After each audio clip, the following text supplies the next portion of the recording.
How to apply Delta Airlines voucher online. Let's get started.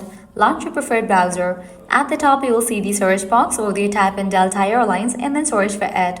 Different website links will appear. Navigate to the very first one website option, delta.com. You will be directed to the official website of it. Once you're in the official website of it, at the top you will see the option of login. Click on that, provide your credentials and log into your account. Once logged in, you will land to this kind of interface. Now go ahead and click on the option of book now to book any of the flight or vacation hotels. Now here you're going to find different section. Head over to the section that is suitable for you, premium, standard or anyone. Just click on book now.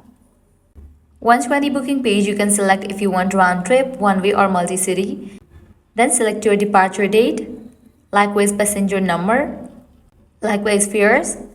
And here you will find the section of codes. Over there you can type in the code.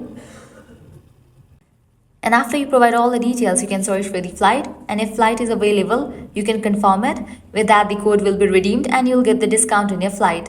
So this way you can easily apply Delta Airlines voucher online. This was really simple and quick process. At the end, if you guys find this video helpful, don't forget to like, share and subscribe to our channel. Thanks for watching.